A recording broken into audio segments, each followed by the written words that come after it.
जब कोई हमारी सरहद की तरफ आंख उठाता है, हमारे सैनिक जवाब देने के लिए जान की बाजी लगा देते हैं। लेकिन जब कोई देश के भीतर बैठकर उन पर ही सवाल उठा दे, तो क्या हम खामोश रह सकते हैं? क्या राजनीति इतनी नीचे गिर जाएगी कि सेना के सम्मान को भी ताक पर रख दिया जाएगा? क्या एक महिला फौजी अफसर को लेकर ऐसी घटिया बात कह देना अब सामान्य होता जा रहा है? आज हम बात कर रहे हैं उस बयान की जिसने पूरे देश को झकझोर दिया है, जिसने न सिर्फ एक महिला अफसर का अपमान किया बल्कि ऑपरेशन सिंदूर जैसी ऐतिहासिक सैन्य कार्रवाई के सम्मान पर भी कीचड़ उछाला है। मध्य प्रदेश के जनजातीय कार्य मंत्री विजय शाह ने हाल ही में एक सार्वजनिक मंच से ऐसा बयान दिया है जिस पर पूरे देश को गुस्सा आना लाजमी है।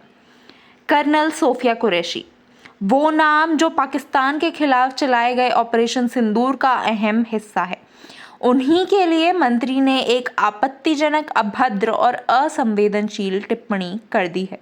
मध्य प्रदेश हाईकोर्ट ने इस बयान का स्वतः संज्ञान लेते हुए राज्य के डीजीपी को 4 घंटे के अंदर एफआईआर दर्ज करने का आदेश दे दिया था।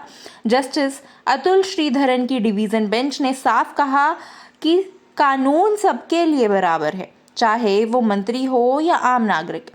दूसरी ओर भाजपा ने भी इस मुद्दे पर सफाई दी है। प्रदेश अध्यक्ष वीडी शर्मा ने कहा, पार्टी इस तरह की भाषा को स्वीकार नहीं करती। मंत्री को चेतावनी दे दी गई है। हमारे लिए कर्नल सोफिया पूरे देश की बेटी हैं। मंत्री विजय शाह ने इस बयान पर माफी भी मांग ली है। मिलिट्री वाला रहा, मेरे परिवार में कई शहीद हुए, मिलिट्री में रहे, और उस दिन की घटना के बाद जहां हमारे हिंदू बहनों को उनके सामने उनके पिता, उनके पति, उनके बेटे के मांगों में, बहनों के मांगों से सिंदूर उजाड़ दिया गया। सोफिया बहन हमारी सगी बहन से बड़ी है, जिन्होंने राष्ट्र धर्म निभाते हुए जाति समाज से ऊपर जाके उन लोगों से बदला लिया। वो बहन हमारी सगी बहन से महत्वपूर्ण है, और मेरा ना तो ऐसा कोई मन था ना इच्छा थी, और उसके बावजूद अगर जोश में कोई बात निकल गई हो और किसी को बुरी लगी हो तो मेरा ना उद्देश्य था। फिर भी अगर किसी को लगी हो तो मैं दिल से एक बार नहीं 10 बार माफी मांगता हूं। लेकिन मामला यहीं नहीं रुका।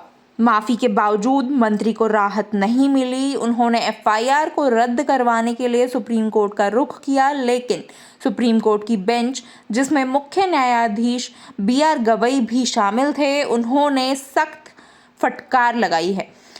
सीजेआई गवई ने पूछा, ऐसे बयान आप कैसे दे सकते हैं?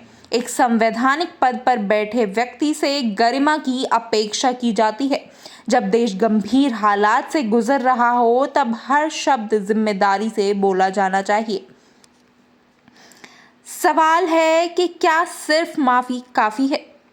जब देश की सर्वोच्च अदालत को यह कहना पड़े कि संवैधानिक पद पर बैठे व्यक्ति को अपनी गरिमा का ध्यान रखना चाहिए, तो क्या हमें अब भी चुप रह जाना चाहिए?